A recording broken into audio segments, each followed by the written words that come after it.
Assalamualaikum.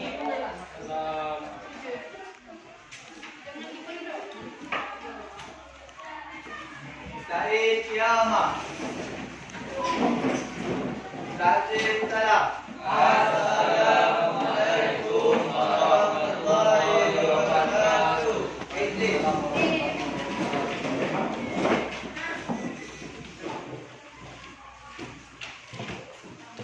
Siapa yang gak masuk?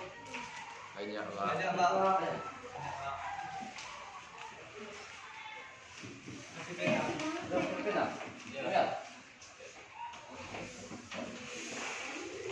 Siapa yang masuk? Nabil wah. Nabil apa katanya? Sakit. Jika Izin. gimana itu? Ya.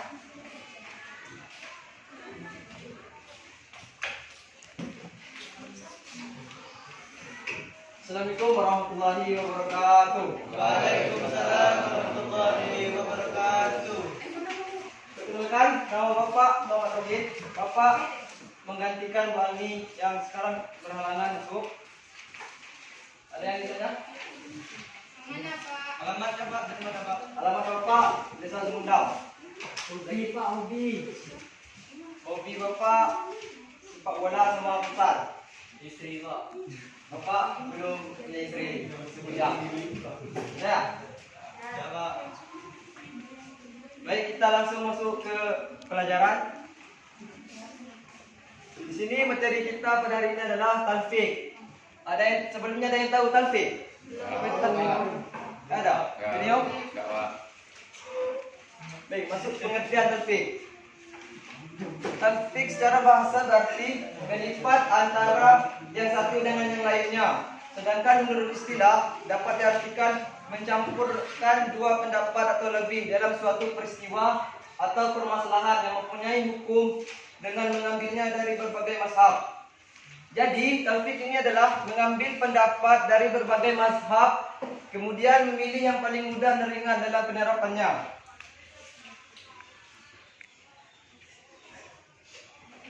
Adapun dalam pengertian lain, bahwa talfiq adalah mengumpulkan taklid antara dua orang imam atau lebih di dalam amal-amal yang memiliki rukun-rukun atau satuan-satuan yang terikat antara satu dengan yang lainnya.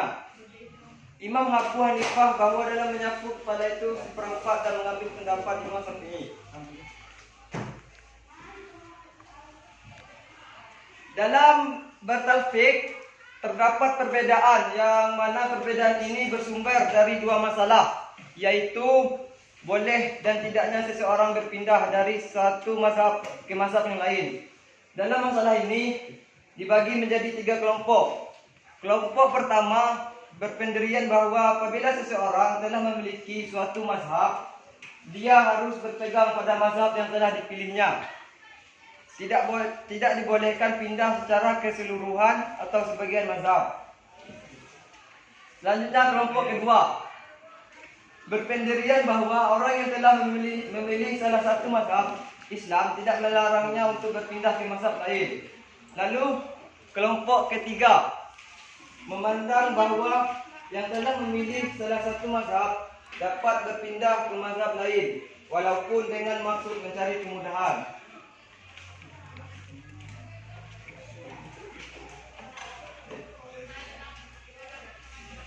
Terus kita lanjut ke dasar hukum.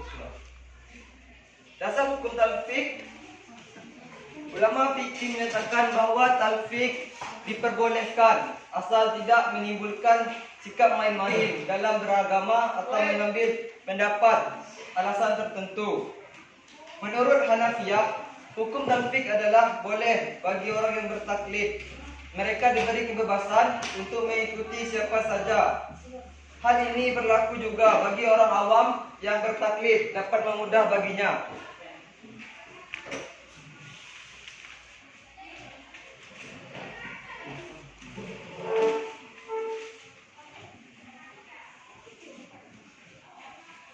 Membolehkan dan melarang. Contoh talfiq yang membolehkan yaitu melakukan suatu perbuatan atas dasar hukum yang merupakan gabungan dua mazhab atau lebih. Contohnya seperti seseorang berwudu menurut mazhab Syafi'i dengan mengusap sebagian kurang dari seperempat kepala. Kemudian dia menyentuh kulit wanita yang bukan mahramnya. Kemudian langsung sholat dengan mengikuti mazhab Hanafi yang mengatakan bahwa menyentuh wanita yang bukan mahramnya tidak membatalkan wudu. Perbuatan inilah yang disebut talfiq. Kenapa disebut talfiq? Karena menggabungkan dua pendapat mazhab, yaitu Imam Syafi'i dan Hanafi dalam masalah wudu ini. Terus talfiq melarang. Contoh talfiq yang dilarang, seseorang berwudu dengan mengusap sebagian kepala atau tidak menggosok anggota wudu karena ikut mazhab Syafi'i. Lalu dia menyentuh anjing. Karena itu mazhab Imam Maliki yang mengatakan bahwa anjing adalah suci. Ketika dia solat, maka kedua imam tersebut tentu sama-sama akan membatalkannya. Sebab menurut Imam Malik, wudu itu harus mengusap seluruh kepala dan juga dengan menggosok anggota wudu. Wudu ala Imam Syafi'i menurut Imam Malik adalah tidak sah. Demikian juga anjing termasuk menurut Imam Syafi'i termasuk najis mughalazah. Ada yang tahu najis mughalazah? Najis yang golongannya besar. Yang Berat. Betul Pak. Betul, najis berat. Maka ketika menyentuh anjing lalu solatnya tidak sah sebab kedua imam itu tidak menganggap sah. Solat yang dilakukan itu talfiq semacam inilah yang dilarang agama. Tujuannya pelarangan itu adalah agar terjadinya tatabbu al-rakas, mencari yang mudah dan tidak memajakan umat Islam untuk mengambil yang ringan-ringan.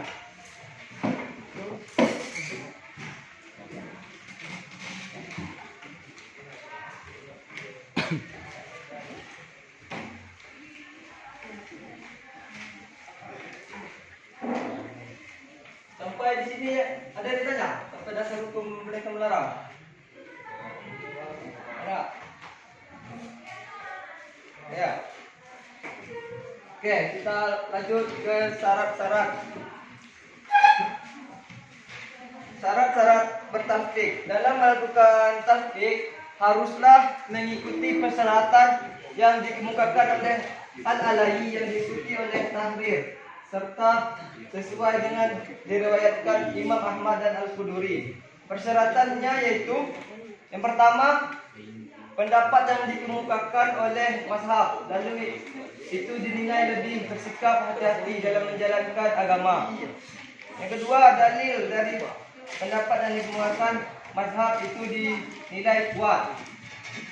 Syarat-syarat talfiq itu apabila seseorang meniru dan ikut dalam permasalahan atau perkara dengan dua perkataan secara bersama-sama atau kepada salah satunya saja yang akhirnya akan menimbulkan suatu perkara yang baru yang tidak dikatakan oleh kedua mazhab tersebut.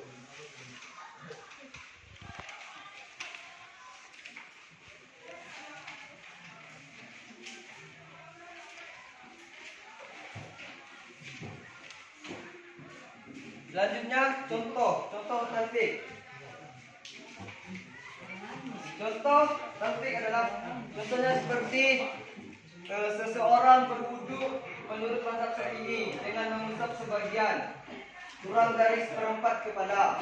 Terus contohnya lagi dalam pernikahan adalah akad nikah tanpa adanya wali dengan mengikuti pendapat Abu Hanifah, kemudian bersumpah untuk menjatuhkan talak, kemudian dia lupa menepatinya.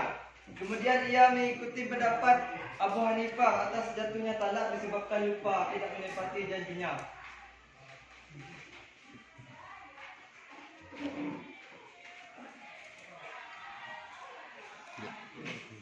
Ada yang mau ditanyakan? Haji? Ada yang mau ditanyakan? Paham tadi pengertian talfiq? Paham tadi pengertian talfiqnya? Kurang jelas?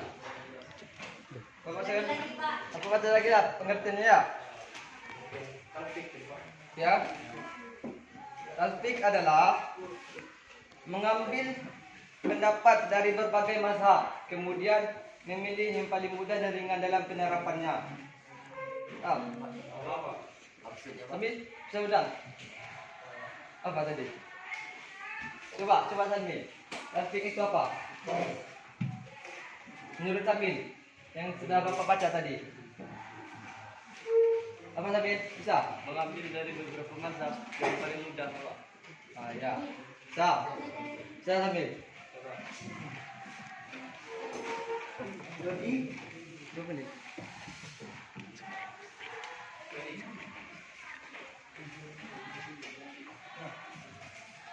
Iksan. Coba sebutkan contoh yang Bapak baca tadi. Bisa? Bisa? Contoh tadi, tahu? Pengertian tadi bisa? Yang Bapak bacakan di awal tadi, ada beberapa pengertian tadi. Tahu nggak? Contoh yang nasi besar tadi Pak. Ya, pengertian tasbih apa menurut kamu? Yang telah Bapak baca tadi. Bisa nggak? Baca lagi ya, pengertian tasbih ya. Ya. Tasbih adalah mencampurkan dua pendapat mazhab dalam suatu peristiwa atau permasalahan. Mencampurkan dua pendapat mazhab, lalu memilih yang paling mudah untuk penerapannya.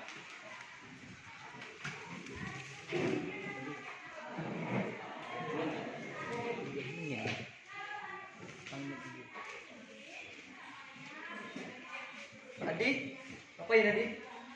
Ada yang tanya nggak? Coba tadi kurang jelas di Apa? syarat-syaratnya, Pak. Syarat-syaratnya. Syarat bertalfik itu ada 2 di sini. Yang pertama, pendapat yang dikemukakan oleh mazhab lalu itu dinilai lebih bersikap hati-hati dalam menjalankan agama. Terus dalil dari pendapat yang dikemukakan mazhab itu dinilai kuat. Dek.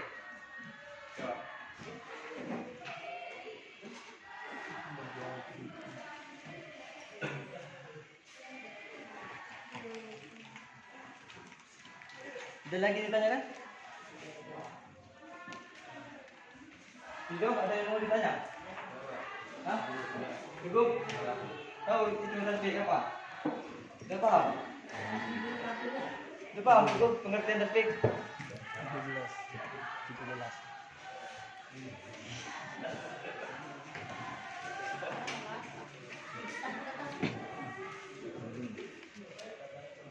Pak.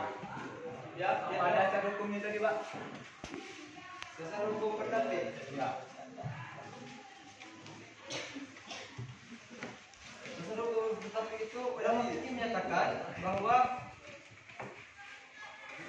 talfik itu diperbolehkan asal tidak menimbulkan sikap main-main dalam beragama atau mengambil pendapat alasan tertentu. Contohnya, contoh talfik tadi. Contohnya itu seseorang berwudu menurut mazhab Syafi'i dengan mengusap sebagian kurang dari 1/4 kepala. Ya, tadi.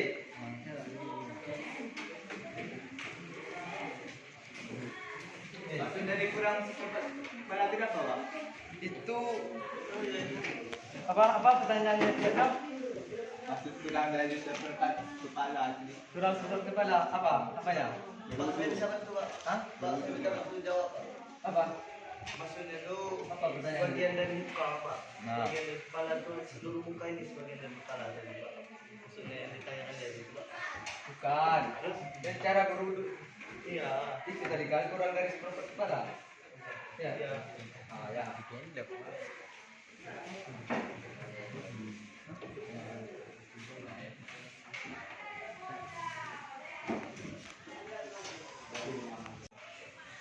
Masih ada yang mau ditanyakan? Enggak, Pak. Ada? Paham ya pengertian talfik ya? Enggak, Pak. Ya. Habis ini jam siapa lagi? Habis ini fisika, Pak. Fisika. Sudah berikan jamnya? Dah. Sip ka na. Wait, tama! Ah,